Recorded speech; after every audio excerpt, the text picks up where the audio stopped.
I had planned something very different for this video. However, something cool arrived and I want to pretty much spend all of Sunday getting to know it. I spent yesterday plugging it in, getting it set up, and I wanted to share today a little bit about what it is, why I chose it, and how I'm hoping it's going to help me into the future. Hi, I'm V, and I'm on a mission to keep on progressing as a player, and I'm sharing what I'm learning along the way. For those that know me, I have a recording setup that I've been using for a little while. I use a Pod Go that goes into my audio interface and then into Ableton Live, which I use to record. Late last year, I decided that I really wanted to take it to the next level and invest in something else that's going to, I guess, take my sounds to the next level, hopefully. So when deciding what I wanted to get, I wrote a bit of a list, not a pros and cons list, but more of a limitations and a goals list. So when I wanted to choose the new modeler or amp or whatever it is, I wanted to make sure that I was really hitting the nail with kind of what I was looking for, and also taking into account that I have got limitations with what I can get. So let's start with limitations. So there's really only two major limitations for me. One is I don't really know what I'm doing, so I don't have a huge amount of experience when it comes to tone shaping. I'm not familiar with different types of amps and what they do and why they do it. I'm not across a whole lot of pedals. I know a little bit, but I'm not that experienced. So that's one major limitation. I didn't want to go out and buy a whole lot of stuff that I didn't really know what I was looking for, when I didn't really know what I was looking for or how or why I'll be using it. The other thing is I really don't have much space. I might one day show you a bit of a tour of my office studio here, and it's pretty small, so I can't really fit a huge amount in here, so I really can't go overboard with amps or anything like that. Plus, that's a pretty expensive way to go about it, and for a novice like me. From a goals perspective, there's really three goals that I wanted to make sure I hit when I'm choosing the new thing that was going to help me play. The first thing is I wanted to choose something that could really teach me, that I could learn from. So something that I could deep dive into, not overcomplicated, easy to kind of get stuck into, and hopefully I can learn a little bit along the way about what it is that I'm actually doing. Essentially, I'm not just pushing buttons. I can actually understand what it is that I'm doing and the impact that it's having on the tones that are coming out the other end. The second thing is I really wanted something that would grow with me as I grow as a player. In the future, I do want to at some point play live. So I really wanted to have a setup that is portable, but also predictable. So something that if I set it up at home, ideally, I know that I'm going to get similar sounds if I am going to play live or if it's going through a PA system. And then the third thing, kind of linking back to that last point, is I really wanted something that I could feel in the room. So traditionally, I've always played with headphones on. That's how I've kind of monitored what I'm recording. But I really wanted to move away from that, still use it, but not have it a primary source of how I'm practicing. I wanted something where I could actually feel and hear what I'm recording in the room as well. And probably on that point too, I wanted to have something where I don't have to turn my computer on. I can kind of just plug in, turn it all on, and just play without having a computer up and running. So that was another thing that I wanted to make sure I was able to do as well. So what did I choose? Well, I guess when it came to my goals and my limitations, I looked at a few things. I looked at a really nice tube amps, like things like the Fender deluxes, deluxe reverbs, all that kind of stuff. I can't remember the exact name. Some really cool stuff. So I looked at some tube amps. I looked at other digital modelers. By the way, spoiler alert, you see in the title, I did choose a digital modeler as my solution. I did look at other ones, so things like the Fractal FM9, which it sounds like has amazing sound in that one. I looked at the Quad Cortex. I also looked at other FR speakers, so things like the Fender FR12. I looked at those kind of options as well as combinations. But ultimately I decided on this combo, which is first of all the Line 6 Powercab CL112.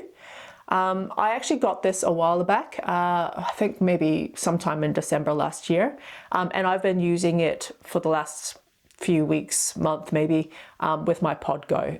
You'll actually see, if we look back on videos, you'll see when this happens, because you'll see that I'm using headphones and then all of a sudden I'm not. And it's been working really well for me. I've really been enjoying actually being able to hear the tone in the room. But there has been some limitations. So I guess getting a similar tone to what I'm recording to what I'm hearing in the room has been a little bit difficult to actually get sounding or feeling right. So the second thing that arrived just in the last couple of days is the Helix Stadium XL. I'm really excited about this. I did pre-order it late last year, and I'm so glad I'm really excited that it's finally arrived. I chose this for a couple of reasons. So one is really when I was thinking about the goals I had before and the limitations that I had, it's really the thing that's kind of ticking the boxes on paper compared to other things. So for example, I decided to go to the amp modeler route rather than an actual amp in the room, because I didn't want to really choose an amp when I didn't know what I was looking for. The other thing is, I mentioned before, I don't have much room in here. And then the third thing is I wanted to have, the reason why I went the Helix instead of like the FM9, from all my research, it sounds like a FM9 has amazing tones, just as the Helix does. I think it sounds like on the pros' opinions that the FM9 is really a step up from, is slightly better than the Helix Stadium XL. However, for me, what made me choose this one is that I guess goal 1 and 2 before, where I really wanted something that could grow with me and something that I could learn from. And for me, the touch screen and the fact that you can actually see what you're choosing, why you're choosing it. There's a bit of a descriptor around what each of the pedals and the amps and cabs and all that kind of stuff do and what to expect from it. So that's what I'm hoping to be able to learn from the actual tool itself. So besides getting a great tone and a great sound, being able to fit in my room, grow with me, all of that kind of stuff, that was one of the major reasons why I chose it, just so that I could learn from it, essentially. Maybe one day in the future, once I get a bit more of a handle about tones and pedals and all that kind of stuff, maybe one day I will look at, choosing a tube amp. The one thing that I would love to have in this room, that I would love as a bit of, I guess, a reflection of my sound, hopefully in the future. So the next few weeks, I'm going to be learning how to use it. First thing I'll probably mention, when I say next few weeks, probably forever, I'll be learning how to use it. However, I just wanted to share a little bit with you how I've got it plugged in. So in the past, I've always had the PodGo plugged into a hum eliminator, which was then plugged into, just recently, the Powercab XL, which was then plugged into the audio interface. So where this is changing a little bit, I played around with that kind of setup, but the setup that I've ultimately gone for is the Helix Stadium XL stereo out directly into my audio interface using balanced TRS cables, so 2 balanced TRS cables. And then I've also got an audio out going into the Powercab XL. So essentially they're separated at the moment, which I'm really enjoying the sound of. And no more hum eliminator needed, which is really cool. Because the reason why I had the hum eliminator was because I was getting a USB kind of noise, noise through my tone. But the cool thing about the Helix Stadium XL, I imagine I probably won't be getting that even if I had it plugged into USB. But it has got Wi-Fi and Bluetooth. So at the moment, for me to do any kind of edits or play around with it, I can do it wherever the heck I want, as long as the Helix Stadium's on, grab my laptop, do it on the couch, whatever. So that's really, really cool. So I don't need the hum eliminator anymore, which I'm really pleased about. Just saves another cord coming through. So that's kind of the setup that I've got. I do want to do one test, and that is I want to do a test for goal number 3. Is what I'm feeling and hearing in the room similar to what I'm actually recording. So that's probably just one thing that I want to test this weekend, and you'll see a snippet of how that went, I hope, towards the end of the video. So a couple of things about learning how to use this thing. I mentioned before that I'm a real novice when it comes to finding tone, but I am really keen to learn. So as I'm learning this new tool, I think probably a couple of mistakes I made when I'm learning anything like the PodGo, whatever it was, is I spent more time kind of figuring it out from other people and copying what other people were doing. I want to do it a little bit differently this time because I really want to get to know the Helix Stadium. So what I'm going to do is I'm placing a few rules or limitations on myself. So the first rule is I'm not going to follow I'm not going to start by jumping on to other people's beginner guides or user guides or anything like that. So I might do that a little bit later, but I don't want to start with that. Essentially what I'm going to do over the next while is I'm just going to do a lot of button pushing, button mashing. What I really want to do is I really want to listen to the tones and the sounds that I'm hearing. But I don't want to just pay attention to the sounds and the tone. I want to actually also pay attention to the way it makes me feel. And I want to use that to really guide me towards what I like. So I want to do that before I even go in and try and make my own sounds. So the other limitation I'm putting on myself is explore the factory presets first. So I want to spend, you know, the next few weeks at least, next couple of weeks at least, not going in and creating my own, I guess, signal chains. I want to go in and listen and choose the sounds that I'm getting just from the presets that are on there.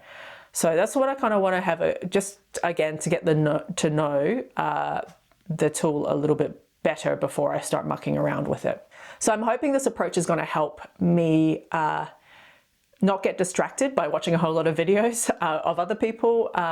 Try and figure it out for myself. Hopefully that will help me really get to know the Helix Stadium. Will it help? I have no idea. Will I break my own rules? Look, probably, but I want to give it a go. So, you know, we'll see. Fingers crossed. Probably a caveat that I've never really said on this channel before, but it's actually a decision that I made a really long time ago, is that I don't want to make or share reviews on this channel. Not at this point in time anyway. The reason for that is because I really don't feel like I'm qualified to do that. I don't have enough experience with different, as I said before, different amps, different pedals, to be able to qualify myself to be able to say whether I think something is good or not. What I do want to do though is, you know, every time I buy something new, I want to choose something based on, not because it's the latest craze, although you may think that I'm buying the Helix Stadium because it is the latest craze. And to be honest, probably a little bit of that. It's cool, it's new. But mainly what I want to do is I don't want to just go on I don't want to be that person that has a whole lot of, I guess, gear acquisition syndrome, a whole lot of gas. Number one, I probably can't afford it. But the second thing is I really want to make sure that everything that I choose is actually going to be achieving some sort of goal or filling some sort of gap with me becoming a better player. So I won't be doing reviews, but what I do want to do is I want to check whether or not the tool is actually meeting the goals along the way from what I originally set out to actually have it do. So there is one test that I want to do this weekend. I might not get it 100% perfect, but I want to see if I can get it close to what I am trying to achieve. And that is, I want to test if what I'm recording is actually coming through the room through the Powercab XL. So I want to see if it's relatively close. So I'm going to play around with it for a little while. I won't spend too much time on it. I'll just trust my gut, have an initial play with it. And then I will hopefully, I'll share the result. So I guess skip to the next result. Okay, so I set up just to do a really quick test. Nothing complicated. Powercab is set up to about 1/4. So nothing too loud, just because I don't want to blow my ears out and I don't want to wake up the neighbors. And then the audio interface is set up just so that it doesn't have any kind of clipping or anything in it. I'll play through a few really basic open chords, nothing crazy, just to, again, the point is just to see if what I'm feeling and experiencing in the room is similar to what I'm actually recording. For sound in the room, I'm not going anything complicated. I'm just going to use my DJI mic here, and hopefully that works all right to get the sense of what I'm hearing in the room. Let's see.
So I'm pretty happy with that, especially since it's straight out of the box. Only had really a couple of hours to play around with it properly.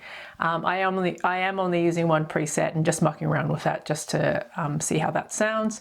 But I'm pretty happy with that test. So I think probably most importantly as well, beyond whether or not the sound was exactly as it is in the room to the recording, more importantly is that it felt really good. So it felt good playing. I feel like it was close enough to, especially first time round, to meet the goal that I had.